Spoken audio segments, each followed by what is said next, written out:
At this point, it seems like San Antonio and Indiana are the only two places DeAndre Ayton can go. And again, this is Jake Fischer who's reporting, so grain of salt.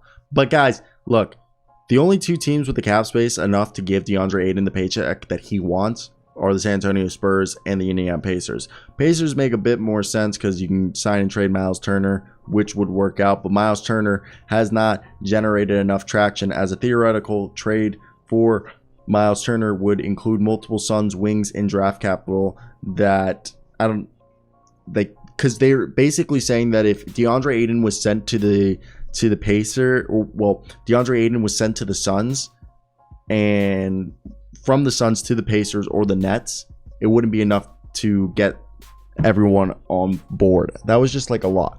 Basically, Miles Turner would go to either the Suns or basically the Suns, and then DeAndre Ayton to either the Pacers or Nets, and that's just not enough to get everyone in all parties on board. Which more and more time, I'm thinking San Antonio, Jokic Poeltl, okay, Josh Richardson, or Doug McDermott, because supposedly Josh Richardson is a leader in the locker room. So Jokic Poeltl, Doug McDermott, and maybe a few of the bottom roster guys, maybe like Keita Bates-Diop, and maybe we throw him Romeo Langford as well, and a few picks with protections on them to the San Antonio Spurs.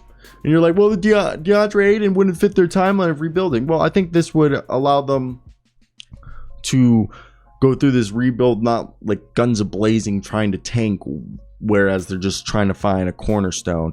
Because you could say, okay, Kelvin Johnson and DeAndre Ayton will be the two cornerstones.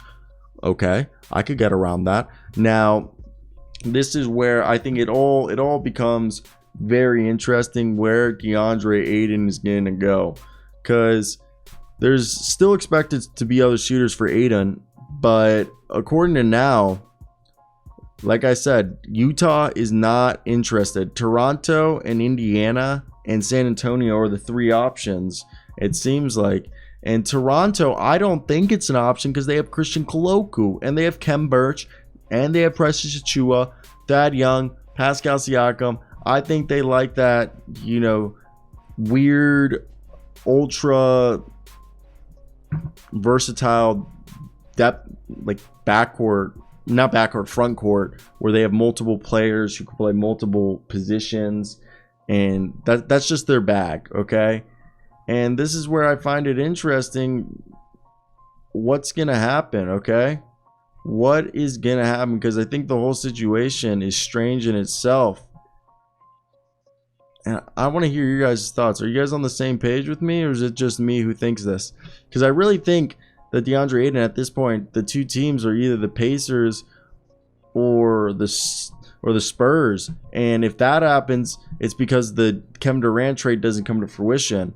Because DeAndre Ayton's probably going to want to get paid before Kevin Durant wants to get traded. So that just makes the whole situation in my head just like, how does one make this work, okay? And I'm pretty perplexed by it. So this is where I want to hear your opinions. If you guys were DeAndre Ayton, or I guess, because doesn't Ayton, I mean, they can match the offer sheet, but I guess at this point, Ayton does kind of control his destiny. So I guess at this point, this only happens once Ayton's ready for it to happen. And I feel like with more and more time passes, the more and more impatient he'll become, leading to the fact that then he'll potentially want to go, because no one wants to miss out on being paid. And the longer it happens, the more anxious you get. Am I going to get my money? Will I? Okay. And that's understandable. And for me, we're seeing all these teams make moves. So I wonder where DeAndre Ayton's going to go. It's going to be interesting. But besides that, I do want to hear your guys' thoughts.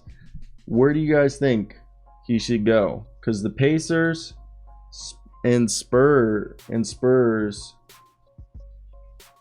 are really the two logistical answers right now. Go check out my NBA show. We post daily. We go live. We're an internet daily show, trying to be the Pat McAfee's of the NBA. 9:30 Central Time. And then we have a NFL channel, almost at 300 subscribers. Almost at 300,000. Not even close. You guys should help me get the 300 subscribers. I started it like 2 weeks ago. Go